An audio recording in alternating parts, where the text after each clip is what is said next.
Good morning, everyone.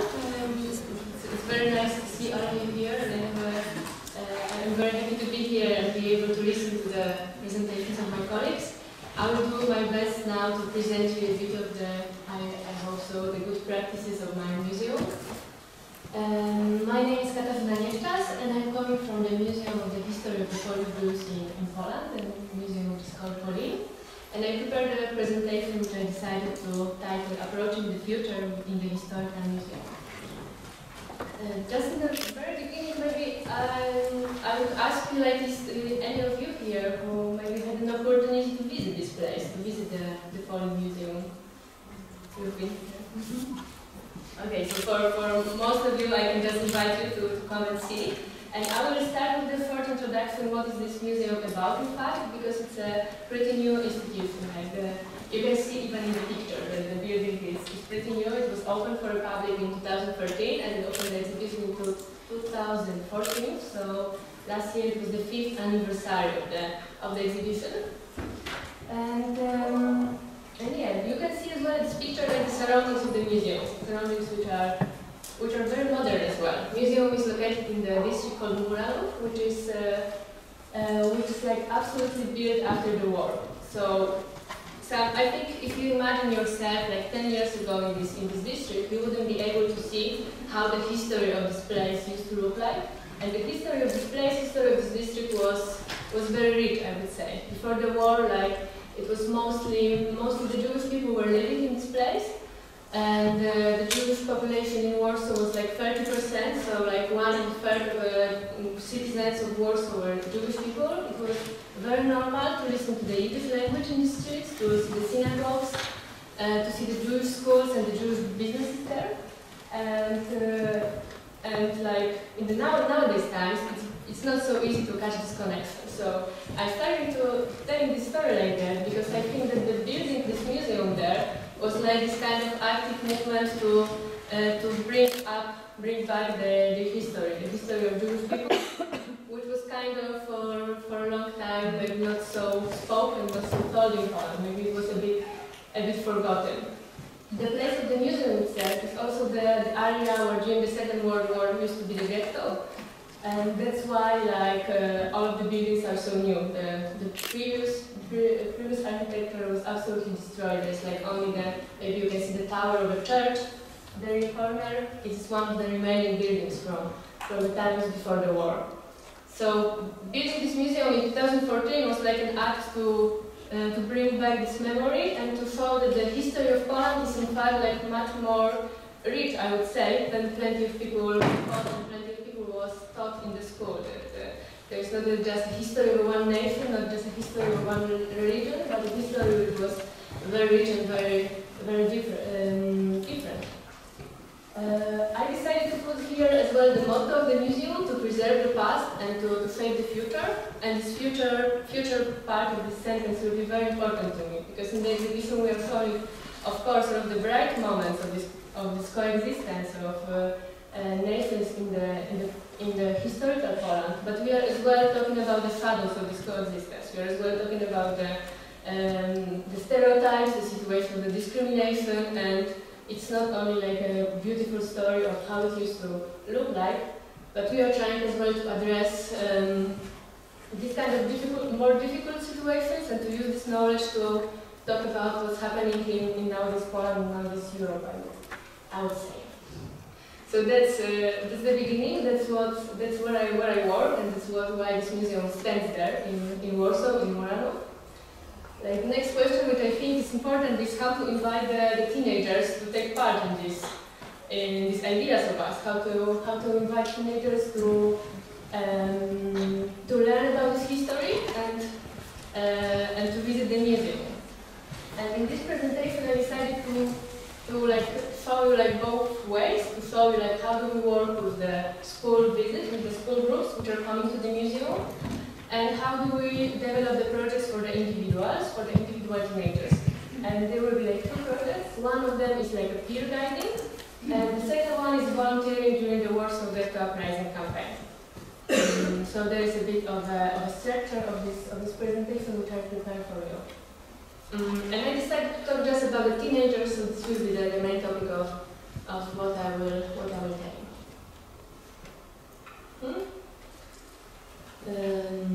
So yeah, the groups which are coming with teachers in the museum, they can choose the two ways. They can visit the full exhibition and they can go for a guided tour. What has its advantages, because then the pupils can see like all the richness of the history, they can take a look in this 1,000 years of the history. But sometimes it's also challenging for them. There's like 2 hours of listening, 2 hours of receiving a lot of information, and this is like a sometimes very difficult way of learning for them. And that's why we have in the museum as well the program of workshops. I put here the website where the teachers can take a look on it. So maybe if it's possible, I will just briefly show you. The workshops which we have prepared usually take 2 hours, and there is a time where we can work on one specific topic with the students. If it's not, it's open, but I need to minimize it.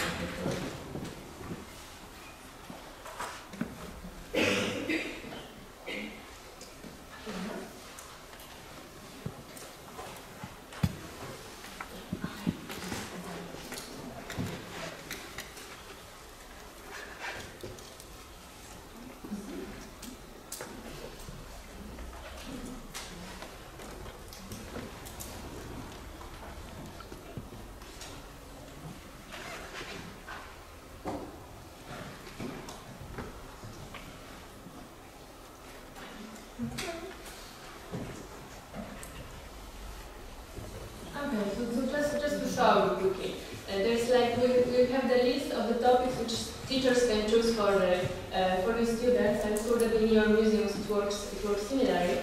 And the topics which we are proposing to the students are different. Some of them are about giving the basic information about the Jewish culture and the Jewish tradition. We of course have the workshops which are talking about the Shoah, the Holocaust history. But as well as something that is very popular, and a lot of teachers is looking for the proposal like that, and is using it in our museum. They are the workshops which are talking about the nowadays cases of the discrimination. The workshops which are as well talking about some ways of building the communication of the teamwork in the groups between the students. Working with this kind of diversity in the groups of students. So this is like, I would say, the 3 topics of the workshops which we are proposing to the schools. And I would like to just, okay, I will try now to come back to the presentation. I hope I'm able to make it. From the current slide, and it should be very so I will just tell you a bit about one of these workshops to show you how we usually try to work with the students. For me, during the time when the students are coming to the museum, the important part is like giving them the independence, giving them the possibility to explore the museum on their own. And we do it during the workshops by giving them some tasks for solving at the exhibition. So when we are going with them to for example, to the place where we have the reconstructed synagogue, we decide not to guide them, not to tell them all of the stories, but to give them the possibility to learn on their own, to look for some objects and to answer some questions in the groups. And from my perspective, it works pretty good because they are much more involved in it, they are much more curious about it, and it looks a bit like a game as well. They can go around and they can look for some answers on their own, and they are not feeling that we are the teachers who are just saying them everything ex cathedra. So after this time of their independent searching, we can come back to the classroom and discuss what they found. In this very moment, we as educators can show a bit of our knowledge, can answer their maybe sometimes more difficult question or correct them a bit, but we are just giving them at first the time to explore on their own, to have this independent experience in the museum. What is important to me in this workshop is as well that during the first part of it, the students are gaining like this basic dictionary of what the Jewish life is, in fact, what is the Jewish culture. So what they can get to know is the synagogue, what is the Torah, what is the kosher food. But in the second part of the workshop, we're kind of like reconstructing the vision. We are showing them the videos of the young Jewish people who live in Poland and who are telling about their identity from their own perspective. And very often it's not so easy and not so obvious that the picture which they are building in the very beginning with these basic terms can start being much more complex after listening to people who are talking about their own experience. They can see that in fact the Jewish people are not similar to each other, that they can have different perspectives on the same topic, different perspectives on their identity, on their religion. And I think this is like to me very important part of this workshop, that they can already find out that maybe some stereotypical view which they have, it's not the same. It's different than what they can see from the videos and from the stories of the persons. So that's how the workshops usually work in our museum, and I decided to put it here because I think that very often this is like this first contact when students are getting in touch with the museum. Usually they come at first with the teachers, and later on maybe if they will like us, if they will like how we treat them, maybe they will come back for some other project. So that's why I decided to put it here.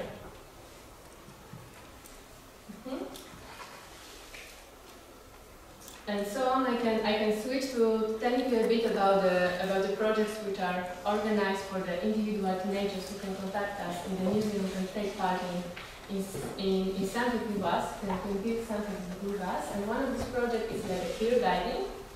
The project which is, in fact, we like it a lot in the museum. Friends of mine who are working with these groups are very happy with it each year. In this very moment, we already have like 20 students who contacted the museum and who will start soon preparing their own tours. We are very happy that we managed to find the students from the different backgrounds, that we have the students from very good high schools from Warsaw, but we as well have the students from some kind of more like practical education or even from like social therapy center. So this is, I think, a very big advantage of this project, that it's the participants are coming from a very different background.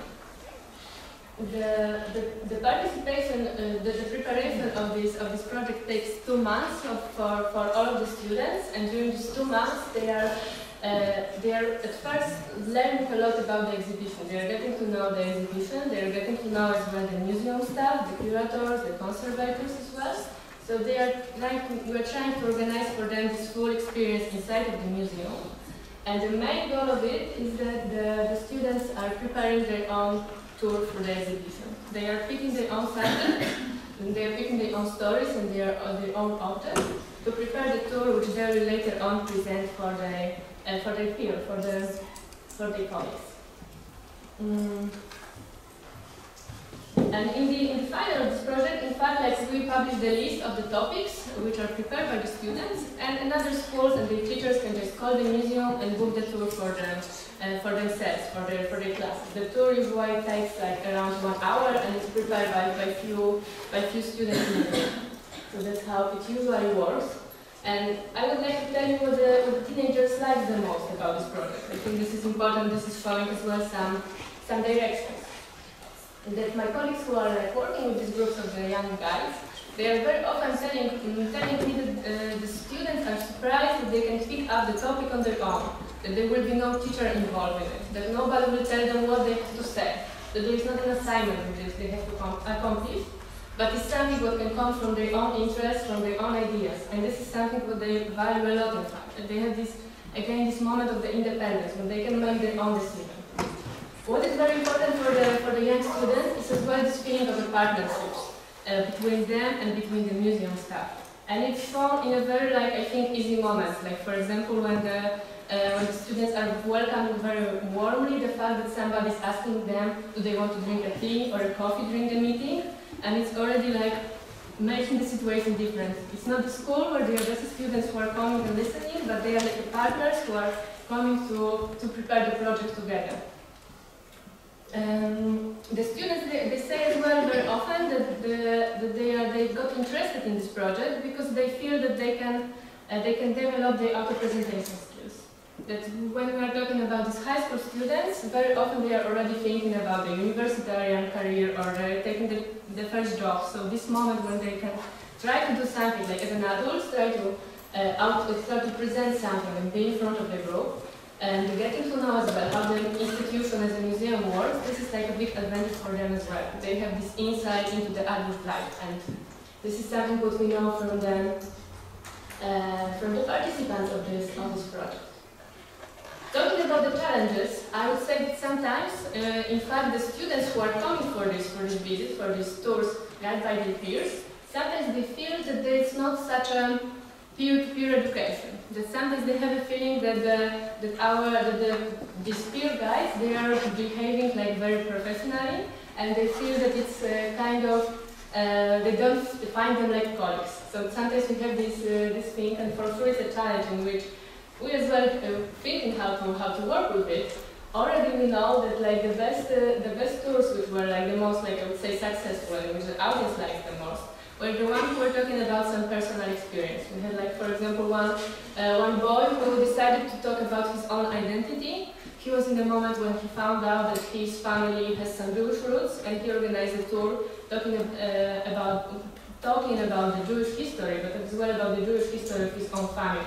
And he was like very, very direct with it, and he was, I think he was the one who built like the closer bond between him and his audience. So if I would look for some directions of this project, I think there's this looking for something that is personal, that is important for young people, like personally.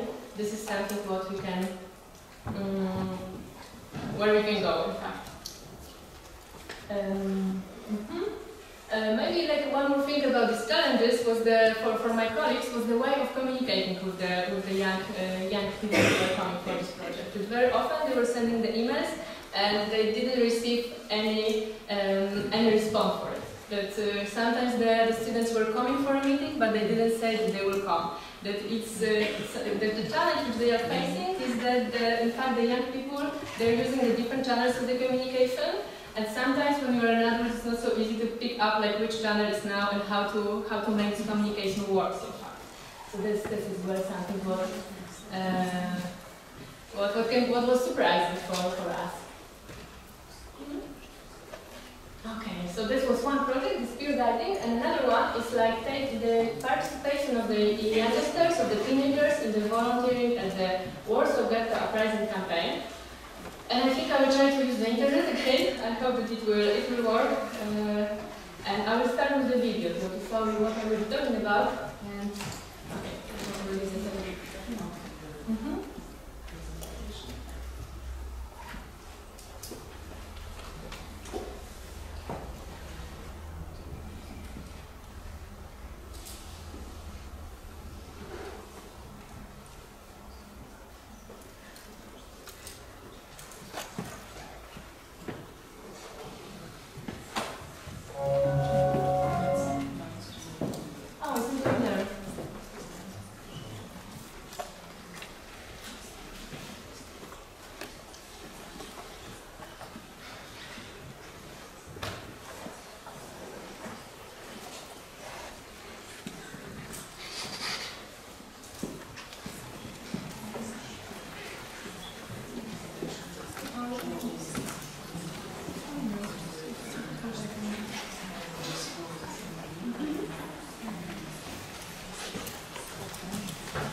sorry for these technical things. I just thought it would be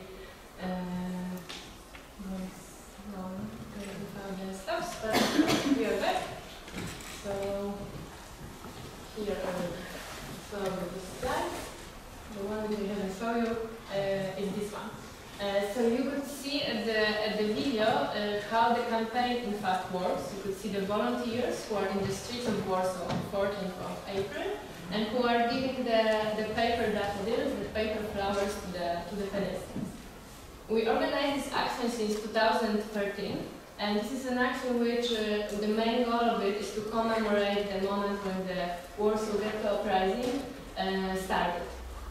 The Warsaw Ghetto Uprising was this moment when the Jewish people in the ghetto decided to went against the Nazis and to try to show themselves there,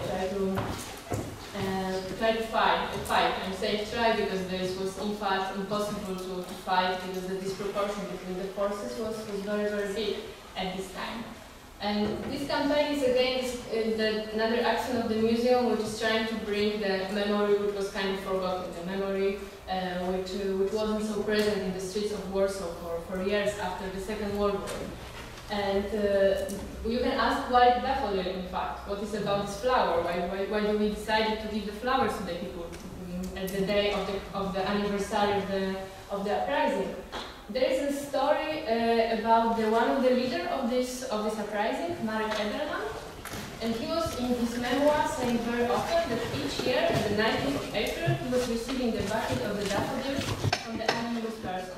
He never got to know who is giving him these flowers on the day of the anniversary, but each year he was bringing this bucket to the monument of the Warsaw Ghetto uprising heroes, and he was like placing it in front of it just to honor this day. And that's how it started. That's why we pick up the symbol to give it to the people at the streets and to commemorate this day. Last year, it was nearly like 2,000 volunteers on the streets of Warsaw who were involved in this campaign, and 60% of them, they were the teenagers. They were people from age 14 to 19, so they were like the massive group, in fact, of the volunteers. And so I can say that it's one of the actions which is bringing a lot of young people to the museum. Bringing them mostly because it's like, I think it's a very visible action which is, a lot of people want to take part in it, wants to be on the streets in this moment. Very often in the Polish schools as well, the teenagers can get some special points for the recruitation if they are taking part in some voluntary services. So this is well like one of the motives. So I'm telling you a bit about like what is the challenge of it. That at the one hand we have a lot of young people who are interested in collaborating with us. At the other hand, very often they don't know yet why, what is bringing them, what is this action about. So the process which we are going with them through is the process of the preparation.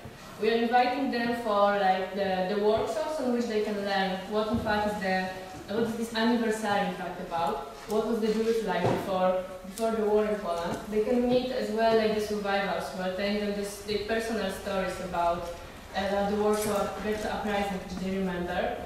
So there is like a big program of activities in which they are taking part to later on be prepared to go to the streets and give these daffodils.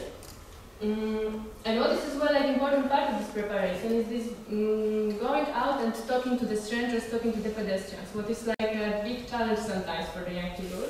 And this is as well something what they can learn with us, something what we try to prepare them to.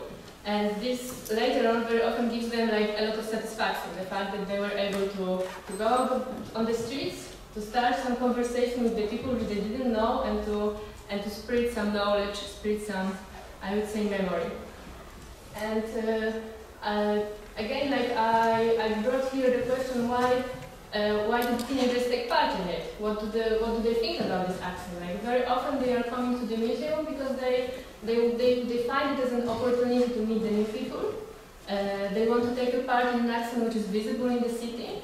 And they as well want to gain like some kind of first out-of-school experience. Again, they want to be treated as a persons who are not only the students, but they are active and they can do something what is much more adult than sitting just in the classroom.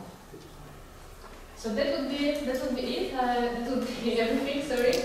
I told you shortly about the programs that we have for the schools and these two programs for the individual teenagers. And I think I would like to just sum up with this thought of mine that in fact, in my opinion, what we can give in the museums to the young people is this feeling of being independent, is this feeling of taking some responsible actions. They are in this developmental stage when they want to already feel nature, and they would like to express it. They would like to have the space when they are not treated like the kids. So I think as institutions, as museums, we can try to give them these experiences when they can be treated much more like a much more mature persons. They can try some new things, but still have like support of us, support of people who will be next to them and who will prepare them to take this role. So, thank you very much.